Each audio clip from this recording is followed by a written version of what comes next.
3 associations citoyennes de défense d'entreprises à taille humaine ont décidé de mener une action commune afin de dénoncer les dérives de certaines pratiques. Elles veulent sensibiliser la population à la protection de ses droits en matière de justice. C'est une fraternité citoyenne qui est en train de se mettre en place, quoi. Nous sommes un peu des lanceurs d'alerte dans nos domaines.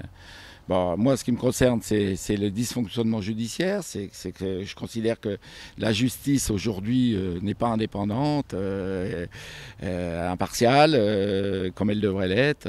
Voilà. Les dysfonctionnements amènent des désordres familiaux très très importants, hein, les divorces, les dépressions chez les gens, et voire du suicide, quoi. Il n'est pas rare que des artisans qui vont au tribunal de commerce, quelque temps après, on les revoit malheureusement dans la presse de nécrologie, quoi.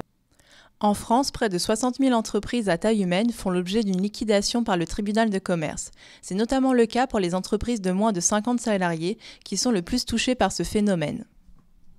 Il faut savoir qu'en France, 95% des entreprises qui sont face aux difficultés sont liquidées.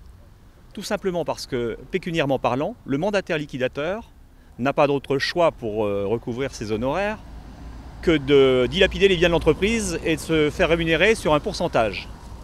Ça va beaucoup plus vite que de faire survivre une entreprise qui est encore viable, hein, où on passe beaucoup de temps et où on gagne très peu. Cette marche va permettre aux membres de ces associations de proposer des mesures concrètes aux parlementaires européens. Objectif, être davantage entendus en France et permettre aux petites et moyennes entreprises en difficulté d'être véritablement aidées. Notre marche va nous permettre très prochainement d'être reçus à l'Assemblée nationale par le groupe les représentants du groupe socialiste à l'Assemblée nationale. Nous avons été cités dans la mission d'information parlementaire sur la réforme des tribunaux. Donc aujourd'hui, vous voyez qu'avec très peu de gens, mais en étant déterminés, vous savez, on a pris l'âne, hein. L'âne, ça symbolise le justiciable, le citoyen qui avance très déterminé, têtu, mais qui avance à pas lents, mais qui avance sûrement. Voilà. Donc aujourd'hui, c'est de réveiller un petit peu les citoyens sur les drames économiques, les drames humains qui peuvent se passer aujourd'hui.